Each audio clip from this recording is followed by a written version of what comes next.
Tu as l'impression d'être prisonnier de tes émotions. Et si je te disais une bonne fois pour toutes comment te détacher de tes émotions sans devenir une machine? Apprenez à contrôler vos émotions. Sinon, elles vous contrôleront, tout simplement. Pour moi, la vie est un test. On a été mis sur Terre pour expérimenter des choses et évoluer sans cesse. Comme vous le savez, on n'est pas éternel.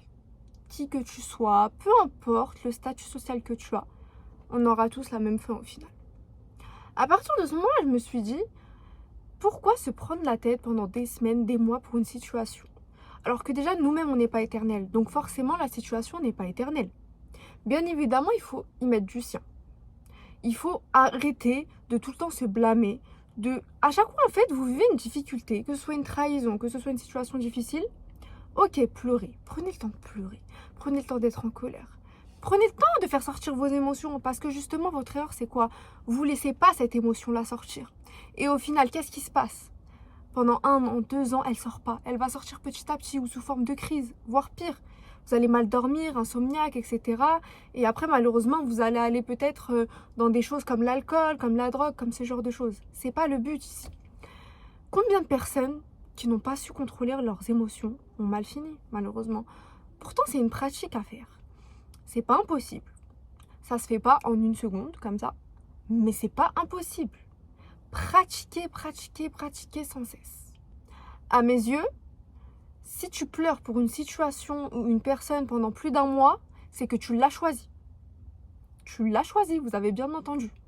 Tu choisis de pleurer encore. Tu choisis de rester dans ton lit, à manger tout et n'importe quoi et à déprimer pour cette personne ou cette situation, peu importe. Apprenez à ne pas vous attacher à 100% aux choses, aux situations et aux personnes surtout. Parce que dites-vous, là où il y a plus votre attachement, c'est cette chose-là qui vous contrôlera le plus. C'est logique, si vous êtes attaché à fond sur une personne, vous voyez votre vie que sur cette personne. Et quand elle n'est plus là, vous tombez de haut. C'est normal, vous vous y êtes attaché à 100%. Et vous avez créé une espèce de dépendance. La plupart du temps, vous faites des dépendances sur des choses parce que dans votre tête, vous voyez que ça. Alors que non, on est des êtres humains à part entière avant d'avoir des relations. Il faut apprendre à différencier les différentes sphères de votre vie. Il y a l'amour, il y a les amis, il y a la famille, il y a le travail, il y a sa carrière et surtout, il y a sa relation avec soi-même. Tout doit être équilibré. À mon humble avis, le pourcentage le plus haut doit être sa relation avec soi-même. Parce que dans tous les cas, le soir avant de dormir, tu es toujours seul avec toi-même. Il n'y a pas ci, ça, etc. Vous voyez ce que je veux dire? Salut mes petits papillons, mon prénom c'est Asia, bienvenue sur ma chaîne. Le problème avec vous, c'est que quand une relation se finit, vous pensez directement « Ah, je ne trouverai jamais meilleur que lui ou elle, personne ne m'aimera de cette manière, je n'aimerai personne de cette manière. » Et qu'est-ce qui se passe ensuite? Vous le manifestez tout simplement. Et oui, à ce moment-là, vous n'allez pas trouver mieux que cette personne. Apprenez à mettre des bonnes pensées dans votre tête. Vous allez retomber amoureux. Vous allez vous retrouver des amis. La vie ne s'arrête pas. À 50 ans, on peut encore rencontrer des gens. À 80 ans aussi. Vous avez à peine la vingtaine, la trentaine, et vous pensez que c'est fini. Vous vous rendez compte? C'est triste. Vous voulez apprendre à gérer vos émotions? C'est simple. Ça commence par commencer à guérir et rassurer, je dis bien rassurer votre enfant intérieur. Pourquoi la personne que vous êtes aujourd'hui a honte de la personne que vous étiez avant? Peu importe à quel point vous vous trouvez peu attirante, peu importe à quel point vous étiez gênante ou que vous avez honte de cette personne-là, elle fera toujours partie de vous-même. Donc, acceptez-la, rassurez-la, parce que à ce moment-là, ce que vous faites, c'est que vous reniez une partie de vous-même. Et quelqu'un qui renie tout le temps une partie de soi-même n'avancera jamais. Parce que je peux juste dire un truc qui vous rappelle la vous d'avant et ça va déclencher des émotions super négatives en vous. Comment on guérit son enfant intérieur? Il y a plein de livres là-dessus. Vous allez sur Amazon. Si vous voulez des titres de livres, il n'y a pas de souci. Envoyez-moi un DM sur Instagram. Je vous envoie tout, j'en ai plein. Vous allez en thérapie. Vous regardez même des vidéos YouTube là-dessus. Ça va vous changer la vie. Mais rassurez-vous. Dites-vous, je m'aime. Dites-vous, je suis là pour toi. Peut-être qu'avant, personne n'était là pour toi, mais là, aujourd'hui, je suis là pour toi. Dites-le vous à vous-même en vous regardant dans le miroir.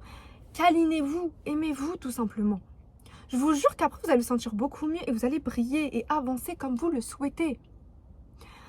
Vous, votre problème, c'est que vous êtes trigger par tout. Vous êtes des êtres émotionnels. Ok, un être humain, c'est émotionnel. On a été créé ainsi, on a des émotions. C'est fait pour être là. Mais on a aussi le cerveau. La logique n'est pas là pour rien. Apprenez à vous tempérer. La première chose que je vous conseille de faire, c'est de noter dans un petit cahier quels sont vos triggers. Qu'est-ce qui déclenche en vous des émotions très négatives quand une personne vous dit quelque chose? Par exemple, pour moi, ça peut être, vu que j'ai vécu de l'harcèlement scolaire, quand je suis au travail, dans le passé surtout, quand il y avait un espèce de rassemblement ou de groupe et j'étais super mis à l'écart, trigger. Pourquoi trigger? Ça me rappelle la Asia d'avant. La Asia avant qui était harcelée et qui était tout le temps seule. Donc forcément, ce qui ramène après, c'est quoi? Des émotions négatives. Je me sens pas bien, j'ai envie de fuir. J'ai fait combien de fois des abandons de poste pour ça? Mais c'était pas possible, je pouvais pas faire ça toute ma vie. Donc, je suis allée en thérapie. Donc, j'ai appris à m'aimer. Donc, j'ai appris à me rassurer surtout.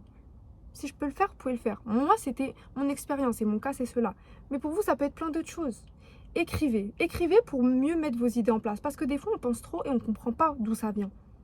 Ça arrive, on ne comprend pas d'où ça vient. Mais tout vient bien de quelque part. Sachez-le.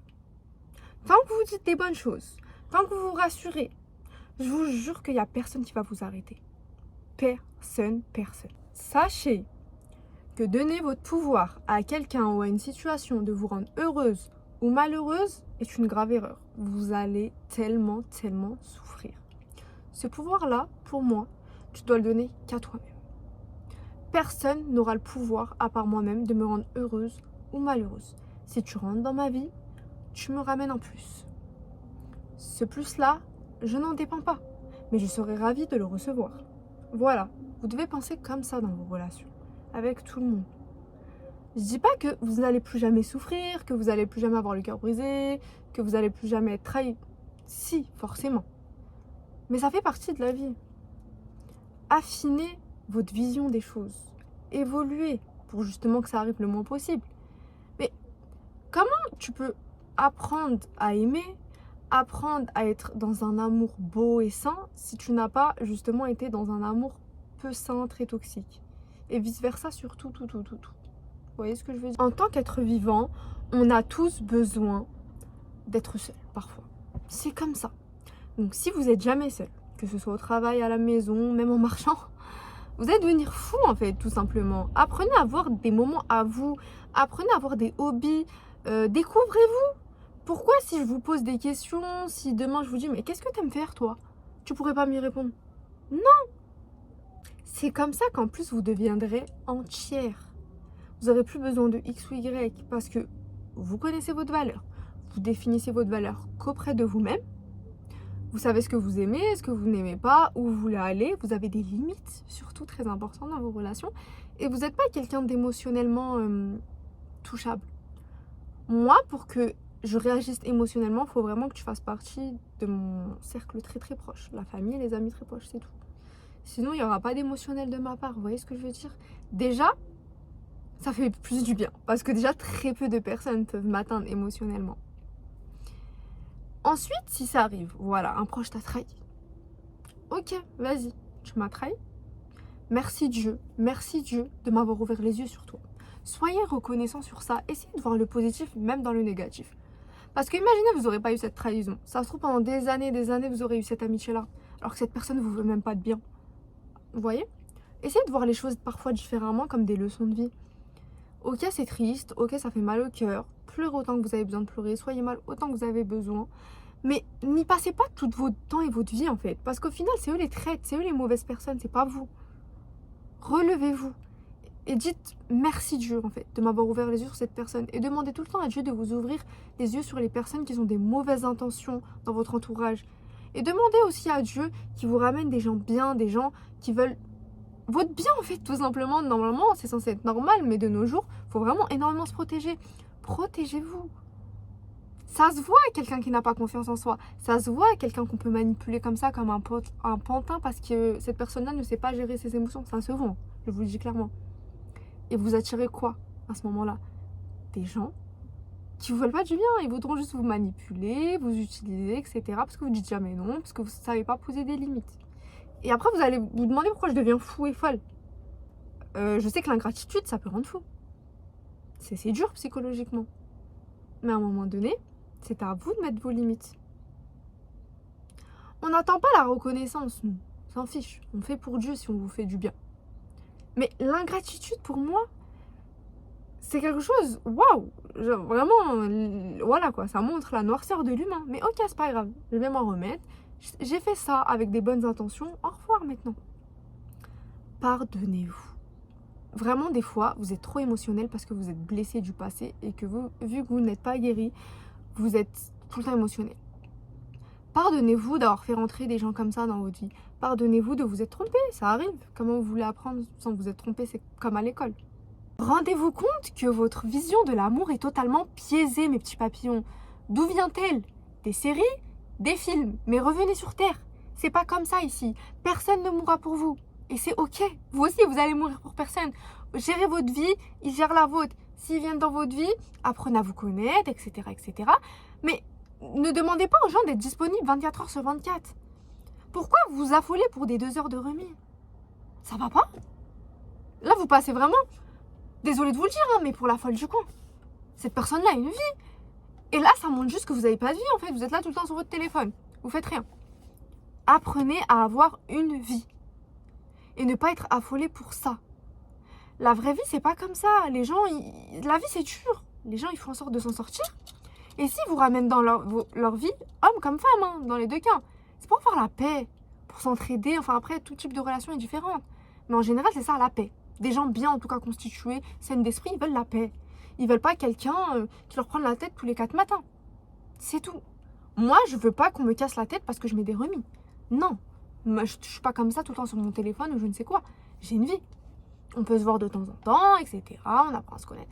Enfin, moi aussi, mes petits papillons, je rêve de ces amours fusionnels, etc. Comme on voit dans les séries, là, sympa. Mais le vrai monde, c'est pas comme ça. Comme dans Twilight et tout, j'adore. Ma saga préférée d'ailleurs. Dites-vous une chose. Si vous avez du mal, faites comme moi. Je lis des livres d'amour très profonds que j'adore. Ça me met dans ma bulle. Et on va dire que ça fait du bien à mes fantasmes. Mais ensuite, quand le livre est fini, je reviens au monde réel. La vie, c'est pas comme ça. C'est vraiment pas comme ça. Vous allez tomber de haut et c'est ok. Vraiment, mes petits papillons. C'est ok. Même marié, vous vivez avec la personne. Cette personne-là, elle aura sa vie. Il faut avoir la vôtre. La plupart du temps, je vois des femmes qui coupent tout avec leurs copines quand elles sont mariées. Mais pourtant, leur mari va bien voir ses potes. Il y en a même, ils vont en voyage avec leurs potes. Et c'est normal. On a besoin d'équilibre. Vous pouvez pas tout le temps... Si vous êtes tout le temps H24 comme ça, collé avec quelqu'un, vous allez vous devenir fou. C'est tout ce qui va arriver, mes petits papillons, malheureusement. Pour moi, une relation, c'est un contrat d'âme. C'est soit une leçon dans ma vie, soit une bénédiction qui durera un temps. Comme je vous l'ai dit au début, personne n'est éternel. Arrêtez de croire que vous allez mourir avec votre amoureuse ou amoureux à la Bonnie and Clyde. C'est pas comme ça la vraie vie. Même si tout s'est bien passé, un des deux va partir tôt ou tard. Oui, c'est triste de penser comme ça, il y en a, c'est ce qu'ils vont me dire, mais moi j'aime bien revenir à la réalité des choses. On ne sait pas de quoi est fait demain. C'est pas tout le monde qui meurt à 80 ans. Vous le savez bien. Donc, c'est pour vous protéger que je vous dis ça, vraiment, mes petits papillons. Ça va changer votre vie. Parce que des fois, au lieu de vous concentrer sur vous-même, sur votre vie, sur tout ça, vous êtes là, vous êtes à fond dans des relations qui ne marchent pas depuis des années, des mois, l'amour et ci et ça. Apprenez à être seul. Quelqu'un qui n'aime pas être seul, qui ne sait pas être seul, ça se voit. Ça se voit et cette personne-là n'ira jamais bien, n'aura jamais cette aura attirante ou attirant, peu importe. Et personne ne va vous calculer. La vérité, vous allez juste être la personne sur le côté. Vous voulez toute votre vie être la personne sur le côté qui n'a rien à raconter, qui n'est pas intéressante. Et je ne parle pas que d'amour, en amitié, en famille. C'est important d'avoir des relations qui vous apprennent des choses. Moi, j'aime bien parler parfois à mes copines parce qu'on s'apprend des choses mutuellement. Voilà, sur certains sujets. Pareil avec la famille, pareil partout. Ça devrait être comme ça aussi pour vous. La plupart du temps, vous idéalisez trop les gens. Vous ne les voyez pas réellement comme ils le sont. Et oui, vous êtes là, avec vos fantasmes, enrobés de sucre et de chocolat et de sucre glace. Et vous croyez qu'ils sont comme ça, mais c'est que dans votre tête qu'ils sont comme ça. Déconnectez-vous, écrivez-le. Pensez en fait, apprenez à penser, à vous dire, regardez, cette personne-là par exemple, vous a promis une telle chose. et au final ça se fait pas. Oh non, il est occupé. Non, non. Quelqu'un qui vous aime et qui vous respecte ne vous ment pas. Tient ses promesses. C'est le minimum syndical. Tu ne dis pas à quelqu'un que tu vas lui acheter ça ou que tu vas l'avoir tel jour et au final, tu ne préviens même pas ou tu dis pas et le temps passe. C'est un manque de respect, mes petits papillons. Réveillez-vous. Réveillez-vous parce qu'après, vous allez tomber de haut, finir déçu et vous dire pourquoi. Vous aimez trop, pas voir les gens comme ils le sont vraiment. Et c'est pour ça que parfois, certaines femmes, pendant des mois, des années, elles sont dans des relations, elles ont du mal à partir. Oui, ok, l'amour c'est difficile, tout ce que vous voulez, mais apprenez à partir. Eux, elles n'hésiteront pas à partir quand il le faut, mes petits papillons. Vraiment. Les réseaux sociaux vous ont fait croire que vous êtes à la traîne, qu'il faut vous bouger parce que d'autres vont plus vite que vous. Vous vous rendez compte que la plupart des gens, voire tout le monde, ne postent que des choses positives. Des choses bien, du matériel, un bon moment, ce genre de choses. Mais le négatif, ils vont pas poster. Vous allez poster le négatif. Moi-même, je n'ai pas posté le négatif. Donc vous êtes mal de pas avoir une vie qui n'existe pas. Intéressant. Depuis que j'ai diminué ma consommation aux réseaux sociaux, waouh, ma santé mentale va beaucoup mieux. Je ne dépasse pas plus d'1 heure sur TikTok, Insta et Snap. Hormis pour poster, des fois moi-même. Mais sinon, le réseau social que j'utilise le plus, c'est YouTube. Honnêtement, c'est YouTube parce que ce qui est sympa avec YouTube, c'est que tu choisis ce que tu veux. Et ça peut être des sujets intéressants qui te font évoluer. Il y a pareil sur TikTok, mais je préfère beaucoup plus, moi, personnellement, le long format. Apprenez à être en compétition avec personne d'autre que vous-même. C'est une erreur fatale de tout le temps être en compétition avec les autres. Vous n'allez jamais réussir. Parce que leur lumière, c'est leur lumière. Et la vôtre aussi. C'est chacun sa lumière. C'est tout. Soyez heureuse pour les gens. Si vous ne l'êtes pas, vous aurez rien, tout simplement. C'est aussi clair que ça. Et je conclurai par vous dire tout simplement, si Dieu en aurait fini avec vous, vous ne serez même plus là, mes petits papillons. Vraiment. J'espère que cette vidéo vous aura plu et vous aura appris plein de choses. N'hésitez pas à me laisser des commentaires. Je vous fais de gros bisous, mes petits papillons.